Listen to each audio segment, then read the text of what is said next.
আমাদের প্রত্যেকটা স্টেশনে দুইটা টিকিট কাটার সিস্টেম আছে। একটা হচ্ছে টিকিট বান্ডিং মেশিন এবং ম্যানুয়ালি হচ্ছে টিকিট অফিস। সেখানে মেট্রো রেলের একজন প্রতিনিধি থাকবে, তার মাধ্যমে আমরা টিকিটটা কাটতে পারবো। আর টিকিট বান্ডিং মেশিনটা আমরা নিজেরাই অপারেট করে টিকিটটা কাটবো। আমাদের টিকিটও দুই ধরনের আছে। একটা হচ্ছে একক যাত্রার টিকিট, আর একটা হচ্ছে এমআরটি পাস। আমরা হচ্ছে ম্যানুয়ালি নিব, ঠিক আছে। আমরা এখন একক যাত্রার টিকিট কাটবো।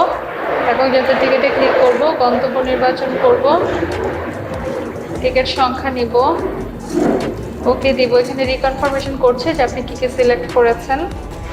এখন বলছে টাকা প্রবেশ করা নেই, 60 টাকার জন্য আপনাকে এই নোটগুলো নিবে না, এখান থেকে দিতে হবে। এদিক দিয়ে আমরা মানি স্লট দিয়ে টাকা দিব, আরো 10 টাকা যাচ্ছে, দিব। টিকিট ট্রে থেকে টিকিটটা সংগ্রহ করতে বলছে, মানে টিকিট কাটা ডান, টিকিটটা এখানে এসে পড়বে। এখান থেকে তুলে নিয়ে আমরা হচ্ছে ট্রেনে উঠতে পারবো।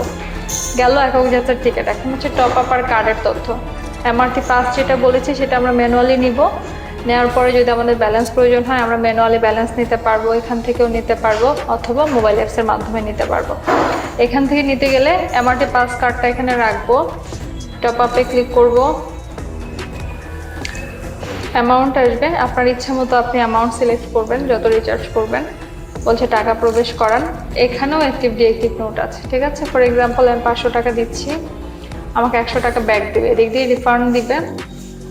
এমআরটি পাসটা সংগ্রহ করতে বলছে, তার মানে আমার টপ আপ ডান, ঠিক আছে। কার্ডটা তুলে নিব।